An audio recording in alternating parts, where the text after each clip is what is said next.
In a battle between the two first-half division winners in the Great Plains Division, the St. Cloud Rocks emerged 5-3 yesterday. Today, they'll go for the sweep against the Duluth Huskies. And with that, we welcome you to historic Frank Wade Municipal Stadium. Cal Friedman joined alongside Wyatt Kopelman. We're delighted to have you along for the ride in this game number 2 and the finale of a 6-game homestand for the Huskies. Wyatt, a great game of baseball was played yesterday. Only 3 earned runs given up by the 2 respective starters. Only 2 earned runs by the bullpens. It was a great game, but ultimately the Rocks just had a little more against the Huskies. The Rocks coming in the middle innings when it mattered most, down 2-0.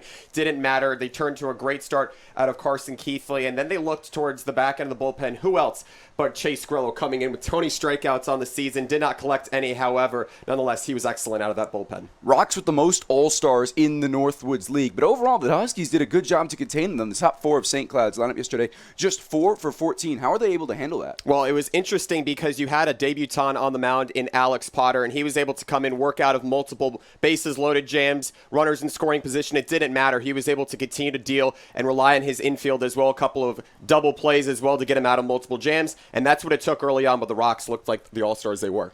Huskies All-Star Christian Campbell was the standout yesterday. A quiet day for the Duluth Bats, but Campbell drove in 2 RBIs. His 7th multi-RBI game of the year. My God, has this Georgia Yellow Jacket been a phenom this season? Well, he's been stinging a lot of different pitchers across the Northwoods League, and he's been showing a lot of plate discipline as well, hitting over 340 against right-handers and southpaws as well. So a lot of credit to go to him. Eduardo Rosario will have to come alive here again today if the Huskies will have a chance to strike back in Game 2. Well, the Huskies will try and even up this series for the second time this season. Let's introduce tonight's starting pitchers. It's a battle of experience versus inexperience. Brandon Gainey, the rising senior Alabama, gets the ball for the Rocks, and Caleb Gallant gets his first start of the season for Duluth. 2 more mid-relievers or perhaps even longer relievers, and they're getting their chances here. Caleb Gallant with 6 earned runs over the last 2 outings. High walks this year for Caleb Gallant. Looking at Brandon Gainey, however, giving up 7 earned runs over his last 2 different outings, so it'll be a test for both of these guys, more of an elevated fashion. Gallant did pitch in the first series against the Rocks. He threw a shutout, but that was then, and this is now. Starting lineups and first pitch when we come back. This is the Northwoods League Baseball Network.